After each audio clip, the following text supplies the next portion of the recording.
La tradicional entrevista del sábado a la tarde en Pipo Radio.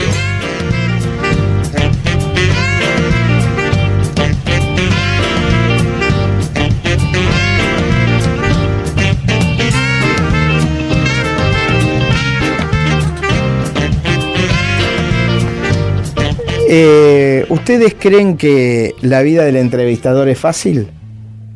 No. Y no sé, fuimos un segundo hasta la puerta de la radio a tomarnos después de la música y de la tanda, y de pronto vimos una delegación de monardos, que es un planeta que, no sé, queda cerca de Orión. Juancito, ¿le parece a ustedes, es cerca de Orión el planeta Monardo o no? No, es lejos, o sea que quizás la constelación Monardo. Y tenemos con nosotros a Belén Monardo, ¿sí? Está acomodada con Patricia Monardo. ¿Qué es suya, Patricia Monardo? Patricia es mi tía. Es la tía Patricia. Exactamente. Que no es el hada Patricia, es otra cosa. No, mi tía. Usted es muy joven para conocer a la hada Patricia. Sí, no sé qué. Era del club de Anteojito y Antifaz. Ah. ¿Sí? Del que todo... Usted no se acuerda, inspector. No, era muy... no había nacido. Le contó a papá, usted. Bueno, Belén Monardo, prácticamente ingeniera ambiental. Tengo una sobrina, que también está acomodada, que trabaja para las empresas de ingeniería ambiental catalanas. Y recorre toda Europa. Le va muy bien económicamente. Me gustaría, creo que es una sobrina que podemos hacer una larga apuesta, puede ser la que me mantenga cuando sea un ancianito. ¿Usted qué piensa hacer con la ingeniería ambiental? Qué pregunta difícil. Yo ahora estoy trabajando en una empresa, pero mientras estudié también pensaba que iba a dedicarme a la investigación, lo hice un tiempo, pero hoy por hoy estoy trabajando en una empresa. ¿También de ingeniería ambiental o es No, es una industria que tiene su área de medio ambiente y yo trabajo en ese área. En esa área de medio ambiente. Exactamente. ¿Una industria de qué tipo? Es una industria siderúrgica. Siderúrgica, sí. ¿Sí? ¿Son muy contaminantes? No. ¿Puede decir el nombre al aire de esa empresa? No, porque no me respondieron si lo podía decir, así que por las dudas... Está bien, listo. Es siderar. No lo confirmo y lo desmiento. No es. No me diga que la emboqué. No lo confirmo y lo desmiento. Bueno, estamos con algunos problemas ambientales en el mundo y con, no te voy a preguntar la edad, pero sos muy joven y hay unos movimientos. El otro día estaba leyendo, no me puedo acordar el nombre, pero hubo un movimiento muy fuerte hace unos 5 o 6 años en Brasil, con una chica muy joven, también al estilo de Greta Thunberg, ¿no? Y que no era el momento justo para que le dieran bolilla. Y esta nenita de 16 años hizo que explotara el mundo. Hay réplicas en África, en Asia, de chicos muy jóvenes. He escuchado yo, Bruno Rodríguez tiene 19 años. La verdad que hacía años que no escuchaba a un chico tan joven hablar tan bien en castellano. Estuvo con ella en Naciones Unidas. Y hay una serie de preocupaciones. Nosotros tenemos una columna que hace Juan Manuel Velasco de Derecho Ambiental, digo, por deformación, digo, de cuidado del medio ambiente, como yo doy algunas cosas de Derecho Ambiental en la facultad, se me chispoteó. En realidad es de cuidado del medio ambiente. Y vos que sos de tu generación, sos muy joven, ¿cuándo tomaste la decisión de estudiar ingeniería ambiental? Yo en ingeniería ambiental llegué medio de casualidad. Estaba interesada en una carrera parecida, que yo pensaba que era parecida, que era ingeniería en energía, que se daba en la universidad que yo estudié, que es la Universidad Nacional de San Martín. En ese momento estaba haciendo 6º año en el colegio, que era equivalente al CBC, fui al Carlos Pellegrini, y un profesor mío trabajaba en la UNSAM. Y me dijo, bueno, yo te traigo folleto de la carrera que vos querés. No se acordó cuál era la carrera que yo quería, entonces por las dudas me trajo de todas. Y ahí fue que encontré ingeniería ambiental. La elegí porque me encantó el programa, básicamente. No sabía que hacía un ingeniero ambiental, pero me gustó. Tenía química, tenía biología, tenía física. Las materias tienen nombres tipo contaminación de aguas y suelos, contaminación atmosférica, microbiología ambiental. Y me gustó, y me anoté, y por suerte me encantó lo que... Cuando lo le que dijiste a tus viejos que ibas a estudiar ingeniería ambiental, que hubo cara de decir, ¿y cómo? La nena iba a ser médica y ahora resulta que... No, yo iba a estudiar ingeniería industrial y cambié por ambiental, pero bueno, un poco dijeron, bueno, ¿y qué hace un ingeniero ambiental? Y yo como mucha idea tampoco tenía, así que empecé a buscar un poco. Le dije, no sé, puedes hacer investigación, puedes trabajar en una empresa. No tenía mucha idea y de hecho hice toda la carrera y lo que hago ahora tampoco es mucho lo que yo pensaba que iba a hacer. La pregunta sería, ¿qué haces ahora? Esa también es una pregunta difícil de responder. De todo. Por suerte, en mi puesto de trabajo tengo de todo, desde tratar con gente dentro de la empresa, fuera de la empresa, proyectos del estilo reciclar, un poco de todo. Cualquier cosa que te puedas imaginar, por ahí nosotros lo hacemos. No voy a hacer preguntas vinculadas a ese tema porque creo que hay una parte de la vida íntima, como diría García Márquez, que no te voy a preguntar. Pero sí, me parece que hay un déficit de ingenieros en la Argentina y en el mundo. Si hay una salida laboral en un país que tiene dificultades, donde tiene problemas de empleo gravísimos, es que las salidas laborales de las distintas ingenierías tienen mucha chance. Generalmente estamos produciendo la menor cantidad de ingenieros que la demanda de la Argentina tiene, inclusive en un momento malo económico como este, recesivo, igual así los ingenieros. ¿Qué le dirías a un chico joven para que termine de tomar la decisión de estudiar ingeniería?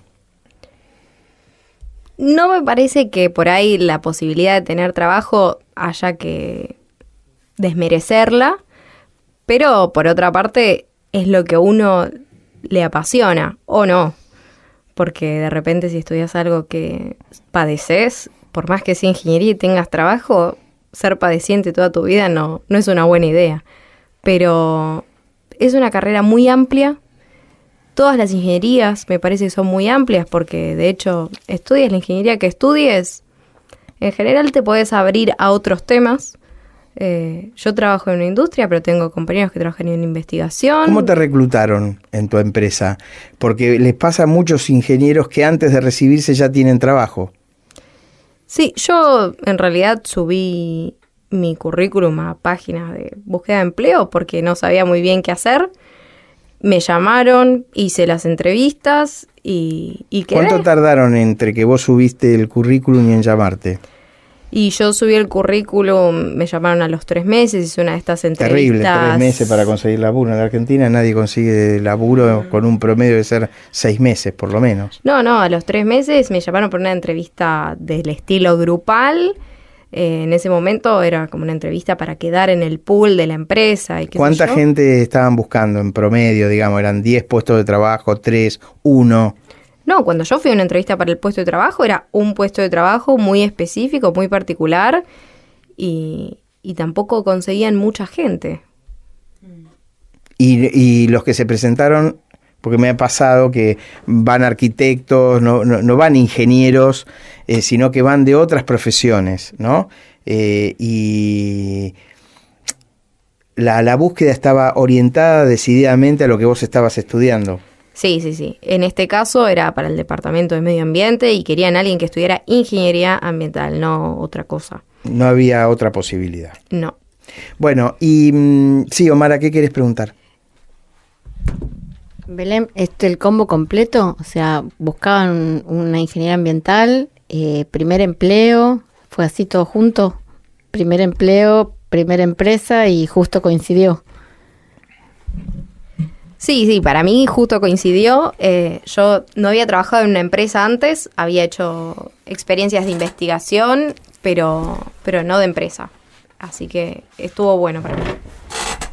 No, la pregunta viene porque, vos hablabas del tema, algo muy interesante dijiste respecto de no ser padeciente o eligiendo una carrera que no tenga que ver con tu vocación más que con el trabajo, ¿no? Pues el trabajo por ahí viene después y trabajar de alguna manera uno tiene que trabajar en algunos casos. ¿Cómo es esa coincidencia? ¿Cómo es haber transitado una carrera, en este caso con las particularidades que tiene, que por ahí no son las carreras que uno más conoce, ¿no? Y cómo es aplicar eso a un empleo. ¿Hay coincidencia? ¿No hay coincidencia? ¿Hay condicionamientos? ¿Hay aprendizajes nuevos? Para mí fue todo bastante nuevo porque mi carrera en particular, la forma en la que está dada y orientada, no es tanto hacia el lado empresarial, como sí puede pasar en otras universidades. A mí me gusta mucho aprender, me gustan mucho los desafíos, entonces al entrar en una empresa era como todo nuevo, era un universo entero, y la verdad que estoy contenta. Me gustó. A ver, saliendo de del trabajo, vamos a lo que es la decisión de estudiar ingeniería ambiental. Viendo la Argentina, ¿cuál crees vos que es el problema ambiental más serio que debería afrontar hoy un gobierno que se preocupara, digamos, por el medio ambiente en la Argentina? A mí lo primero que me viene a la cabeza cuando me preguntas eso son los residuos. Es un tema muy difícil porque está en todos lados. Está en las casas, está en las industrias, está en todos lados. Vos caminás por la calle y te encontrás residuos y los residuos contaminan. Entonces es un punto que no solo un gobierno desde sus políticas tiene que atacar, sino todos nosotros y desde el tema de la educación, ¿no? O sea, no es solo una política de decir, bueno, vamos a reciclar, sino, bueno, ¿por qué tenemos que reciclar? ¿Por qué hay gente que, aunque haya programas de reciclaje, no se suma? ¿Porque no le importa? ¿Por qué no le importa? Porque no sabe. Eso creo yo. No creo que hay una situación con el tema de la basura que son las islas flotantes, la que está cerca de Alaska, producto en gran medida del desastre de Fukushima, del tsunami japonés que arrastró un montón de residuos plásticos y partes de las casas, de la gran tragedia humanitaria que tuvieron los japoneses, pero eso con las corrientes se van juntando y todo el mundo mira para otro lado, porque tienen el tamaño de Francia, son islas flotantes y afectan y agreden a la fauna marina, a la flora, digamos, no penetra el sol en la cantidad que requiere. Del lado del Pacífico, sí, y del lado del Atlántico hay otra, de un tamaño parecido también al de Cuba. Bueno, parece que hay un muchachito sueco que encontró una manera de sacar, están las fotos, pueden buscarlos en internet, de tortugas marinas atrapadas con alambres que no pueden salir. Es terrible todo lo que... Y después la otra, los microplásticos que se asientan en el fondo del mar, que no sabemos ni siquiera las consecuencias para la fauna y la flora de las grandes profundidades, ¿no? Ese problema, que es no solo la contaminación, sino también quién se hace cargo de la limpieza. Mi pregunta es, ¿cuánto se debería gastar, cuánto piensa un ingeniero ambiental que una empresa tiene que dedicar a reciclar, a minimizar el impacto? Tiene que haber un cálculo en los presupuestos para que ese daño ambiental tenga de alguna manera esté contemplado.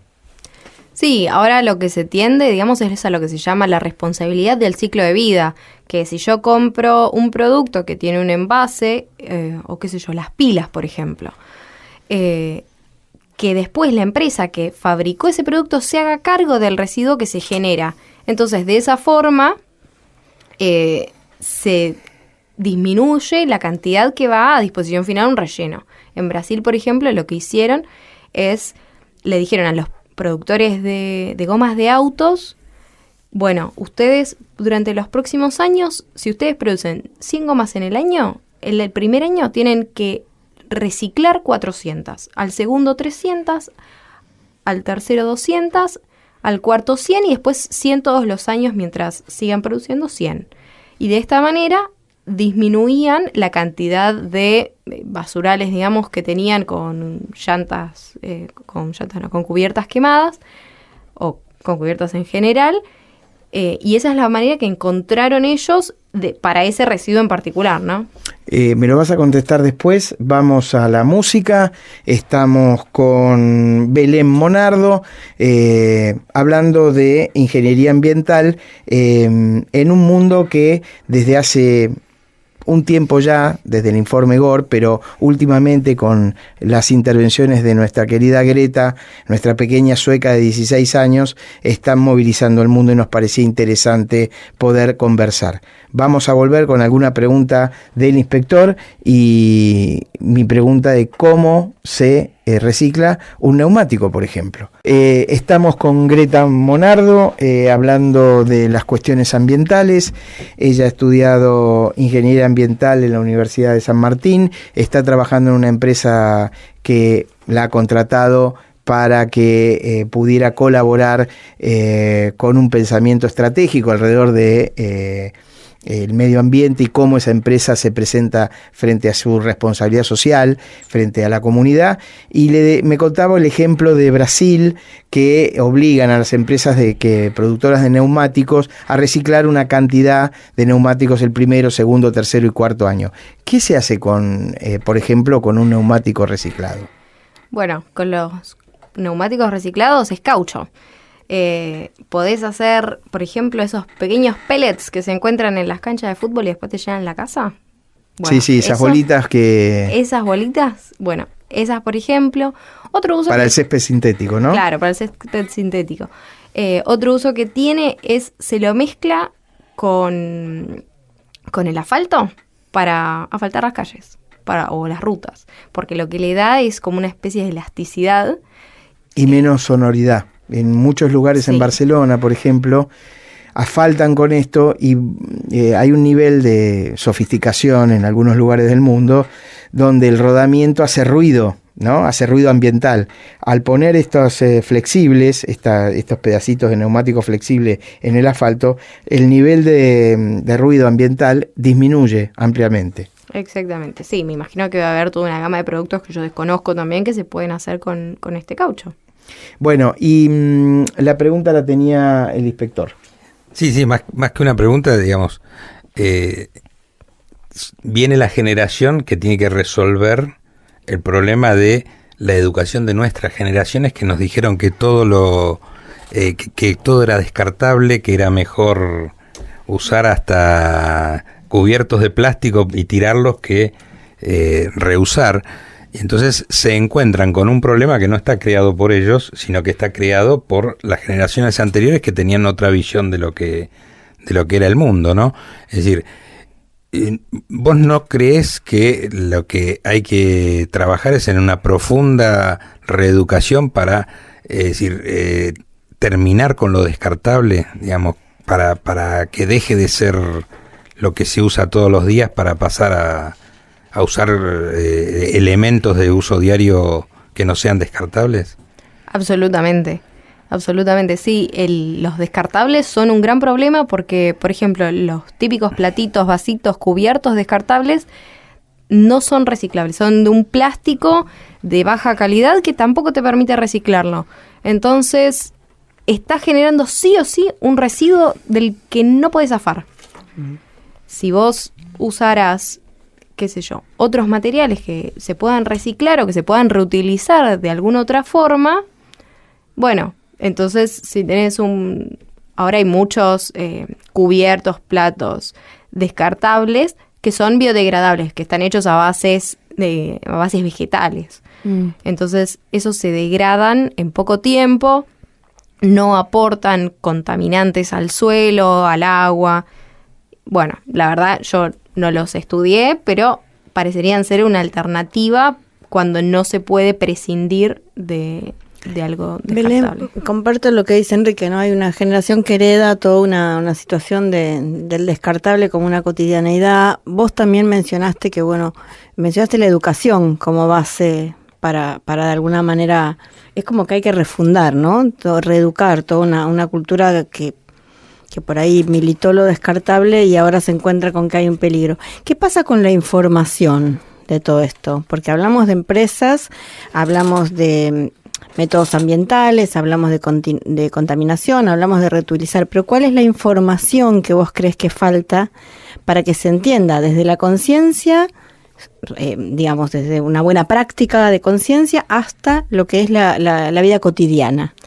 Yo creo que, igual que pasa con muchísimos otros temas hoy, hay sobreinformación, hay sobredosis de cosas en los medios, en internet, por todos lados. O sea, va a haber alguien que te diga reciclar es bueno, otro que te va a decir no, pero reciclar contamina porque el agua, porque el gas, porque al final también usas X cosa. Yo realmente creo en la educación, que es la forma de resolver cualquier problema del ámbito que sea, en este caso el tema ambiental. Y lo fundamental creo que es pensar en cuál es la posición de uno, más allá de la información técnica que tengamos o nos falte, sino en pensar, si yo paso por un lugar y veo un basural, a mí eso ¿qué me genera? ¿Qué me parece? O sea, es un poco también de sentido lógico, ¿no? Sentido común. Un basural a mí no me parece algo lindo. Cómo huele, no me suena que eso esté bien. Entonces, me parece que por ahí se puede empezar. Y siempre dando el ejemplo. Hay una serie de alarmas que están ocurriendo en la Argentina porque la degradación que hay en algunos aspectos ambientales empieza a tener ya consecuencias importantes. Algunas son muy antiguas, el caso del Riachuelo, ¿no?, que tiene 150 años desde las vaquerías para acá. Si yo te voy a mencionar algunas de estas dificultades, quiero que vos brevemente me digas cuál es tu opinión, si la tenés. En el caso del Riachuelo... El caso del Riachuelo es un caso interesante porque se empezó a tratar el tema, se quiso arrancar con todo, no se pudo. Es difícil la interacción Estado con los privados, con las empresas. Hay mucha gente viviendo en las márgenes, se las está reubicando. Hay muchas áreas, digamos, que cubrir y están haciendo, entiendo yo, el mejor trabajo que pueden, pero es algo que lleva mucho tiempo, porque también fue mucho tiempo el que se lo dejó estar por desconocimiento y en algún momento tal vez por no poder hacer otra cosa o no querer, no sé. Más no querer que no poder. Yo creo, porque durante la época de Menem estuvo toda la inversión que se hizo, que se gastaron miles de millones de dólares para las consultorías y poco para la obra que había que hacer, ¿no? El Riachuelo tiene varios problemas. Uno, que el centro de su contaminación no está en la superficie, lo mayor, porque tiene movimiento el Riachuelo, entonces va limpiando la superficie. Lo más grave son los barros contaminantes que tienen el subsuelo o el suelo donde asienta el río, la cuenca Matanza del Riachuelo. Eso tiene un nivel de contaminación que solamente limpiando con dragas y haciendo ladrillos a altas temperaturas se podría quizás cauterizar todos esos contaminantes, ¿no? Y utilizar después esos ladrillos en una vieja teoría para armar viviendas. Igual la flora y la fauna del Riachuelo es mutagénica, con lo cual tenemos algún problema y tiene más de 100 años. Hablaste de los residuos, que es otro gran problema. ¿Qué pensás de la deforestación en la Argentina? La deforestación en Argentina. La deforestación en cualquier lado es un problema si se hace de una forma no sustentable, digamos. Nosotros hoy vivimos a base de papel y eso nos obliga a deforestar porque tampoco lo estamos reciclando todo. Y aunque recicláramos todo, seguramente necesitaríamos nuevo.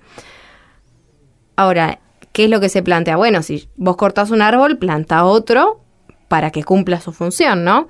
Pero bueno, esto no está pasando. Yo creo que sí necesitamos el papel y podemos necesitar lo que nos pueda dar un árbol, pero deforestar sin consecuencias y sin responsabilidad, no, se está yendo mal. Y también deforestar para poner cultivos de alta intensidad como la soja, lo que ha pasado en la Amazonia también y en algunos lugares como el Gran Chaco, donde se ha deforestado para plantar soja. Y ese humus que tiene, que es de 10 centímetros, se malversa rápidamente y se puede desertificar esa zona que antes tenía, ¿no? ¿Coincidís? Sí, o sea, la soja es un cultivo que consume muchos nutrientes, entonces es como que te seca de nutrientes el suelo. Y produce erosión en esos suelos. Exactamente, sí, quedan erosionados porque todos los nutrientes esos que tenía, que vos necesitas para otro cultivo tal vez, se los lleva esa planta. Ese es el problema de por ahí hacer las cosas sin una gran responsabilidad. Minería a cielo abierto. De minería no soy experta, la verdad que no sé tanto como por ahí pensarían. También es un tema bastante complejo porque, igual que por ejemplo hacer una represa, ¿qué te implica? Vos vas a modificar todo ese ambiente. ¿Para qué? ¿Para sacar qué? ¿Qué te da ese emprendimiento minero? ¿Necesitamos esos metales? Y por ahora, por cómo funciona el mundo, se necesitan. ¿Es la minería a cielo abierto la mejor forma de hacerlo? No lo sé. Si vos lo ves, tu impacto visual es que no. Del lado chileno, que es peor el nivel de explotación que del lado argentino, realmente es conmovedor ver los socavones y cómo quedan, digamos, grandes extensiones de la cordillera, ¿no? Ni siquiera se atrevió Pinochet a nacionalizar el cobre en Chile, ¿no? A privatizar, perdón, el cobre en Chile. Y bueno, realmente es una afectación no solo visual, sino de los elementos que se usan para producir y sacar los materiales que quedan y se permean alrededor de los valles, etcétera, etcétera, y las aguas, ¿no? Sí, eso tiene que ver igual más con una mala gestión o deficiente, digamos, en lo que es la práctica minera. Pero como cualquier otra actividad humana, digamos, haber sacado todos los pastizales que había en Buenos Aires para construir una ciudad, todo tiene un impacto. Entonces hay que saber convivir, aceptar o no, o ver cómo llevar el impacto que tiene cada una de nuestras acciones y decisiones. Hablaba de los pastizales de Buenos Aires, un viejo, creo que era de los campos porteños, de Benito Lynch, y hablaba que mi abuelo me contaba que a principios del siglo XX, a la altura de la cancha de San Lorenzo, el viejo gasómetro, había alfalfares, ¿no? Estamos hablando de pleno Boedo, había alfalfares. La ciudad llegaba hasta 11, ¿no? Bueno, nada. Y me queda lo último. Cuando estudiaste ingeniería ambiental, ¿pensaste un poco en el mar argentino y su capacidad ictícola de explotación? ¿Viste algo vinculado a la explotación del mar o de las aguas? Bueno, un tema, digamos, yo les conté que a mí inicialmente lo que me interesaba era ingeniería en energía y estaba muy metida con el tema de energías renovables, que es un tema que después en mi universidad mucho no se trata por el simple hecho de que hay una carrera dedicada a eso. En ese momento la energía mareomotriz me interesaba mucho, pero sobre lo que es la explotación del mar en sí no tengo tanta experiencia ni tanta información. ¿Qué le dirías a un chico joven que está en duda que tiene que estudiar para decirle, venite a estudiar ingeniería ambiental? Una cosa es estudiarla, otra cosa es trabajarla. Eso primero que todo. Es una carrera muy amplia. Si te gusta la ciencia y si te gusta ensuciarte, lo puedes hacer. Y si te gusta el trabajo de oficina, también lo puedes hacer. La verdad es súper amplia. A mí me encantó, yo la disfruté muchísimo. Y que se animen. ¿Y para adelante tenés pensado algún posgrado, algún doctorado vinculado a los temas con los cuales estás trabajando? La verdad que siempre pensé que sí. Me gusta mucho un tema, así es como mi monotema. ¿Cuál es? La biorremediación. ¿Qué es eso? ¿Qué es la biorremediación? Es básicamente la remediación, más o menos la palabra explica, es sanar un espacio que esté contaminado, bio habla de vida, así que a mí en particular me gustan mucho los microorganismos. Soy ayudante en la materia de microbiología ambiental hace un par de años y tuve un proyecto al respecto, 2 en realidad. Me motiva, me parece algo interesante usar lo que ya tenemos, una herramienta viva, usar bacterias, hongos, plantas, para tratar de sanar la tierra que tenemos. Bueno, a todos los que les gustan los hongos, las plantas y todo tipo de bicho que se coma lo que está contaminando, la llama a Belén Monardo y se ponen en contacto. ¿Está bien? Muy bien. ¿Qué colegio primario fuiste? Equalis. ¿Y secundario? Carlos Pellegrini. ¿Y ahí fue que te diste ya con la ingeniería ambiental o...? Sí, cuando estaba haciendo 6º año, que yo estaba dirigida hacia ingeniería industrial, fue que encontré esta otra ingeniería y la elegí y me encantó. Bueno, después damos al aire el teléfono, no te preocupes. Bueno, estuvimos con Belén Monardo hablando un poco de todos los temas que los chicos jóvenes están poniendo sobre la mesa. Nos vamos a la música, volvemos en un ratito.